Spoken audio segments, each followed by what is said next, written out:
Are you ready to return to the Dark Tower? So this finally came in the mail. I have been waiting for this game for maybe 2 years. So I was a bit excited when it came in today.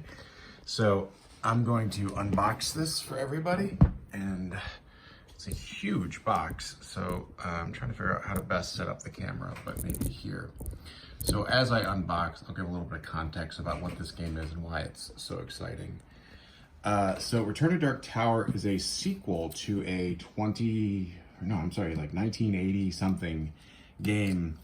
And you're a band of adventurers, and the big mechanic in the game is you are sort of battling against this random number generator in the tower. So there's a giant mechanical tower that they built for this game, and the game designers, Isaac Childress, is actually one who folks might know him from Gloomhaven, so that's kind of an exciting one, a really big game developer. But in this box, I think there's some sort of like mechanical battery-driven tower, which should kind of determine the game's path and make every game kind of unique. So here's the lovely box. So we have what looks to be a game board, punch out. What I really want to get, oh, and you know this is a complex game when they include instructions, how to put it back together. So don't mind my sleeping cat there. So I'm going to turn this up so folks can see. And here we have some what appear to be some high quality minis, which I will probably enjoy painting a little bit later. And so this is encased in plastic. So the basic premise of the game is you're adventurers, you're traveling around the board, and every turn you put skulls into this dark tower here, which I'm getting I don't know if you save these or not. But, oh, this is a really cool. So what happens is you put skulls in at the top here, and then as the game progresses, randomly they'll pop out. And I believe this is battery driven, and then they'll do different sort of things to change the way the map looks. So this is just a really, get a shot of this. Really cool piece.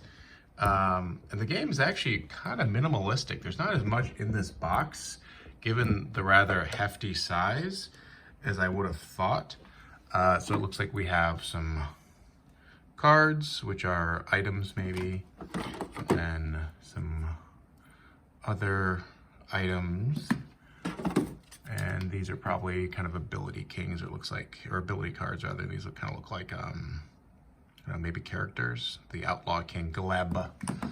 And then I think that's all that's in the box. So it's not, as far as board games are concerned, it's not as hefty. The big hefty thing is this giant plastic tower. So as I said, this is a continuation of the game from the 80s, which I have to admit I never played. Me and my best friend are sort of total dorks about board games, and we saw this on Kickstarter at this point 2 years ago, and just decided to make the plunge, and then it kept on getting delayed and delayed and delayed, and here we are today. So these plastics are pretty high quality. So there's some different minis here. It looks like this is maybe a hero, looks like a knight of sort. So I believe it's a collaborative game. I need to refresh my own memory because I ordered this so long ago. Here's another one of the characters. This is some nice detail actually on these characters. And then here is another one. And then so it looks like there's 4 characters. The game plays up to 4. And to be honest, I'm just really excited to give this a shot and a playthrough. There's this tower itself. I gotta figure out how this works. It looks like there is batteries down here. Does it come with batteries? That's key. I am guessing it does not come with batteries. It's like a toy from the 90s. Batteries not included, of course. Fortunately, I have a stash of what look like AA batteries. So I'll keep this video rather brief. I'm really excited for my new adult toy, and you can kind of see all the different things and how this works. I don't, I'm gonna have to dig into the manual because there's all sorts of doors here and some have runes on them. And I think these are sort of, I believe the mechanic is every turn you put in a skull as a player, and then it'll randomly pop out some of these doors, different things that are preloaded in here. But this is Return to Dark Tower after a 2 year plus wait. It has arrived, and maybe I'll give it a shot tonight. Thanks all.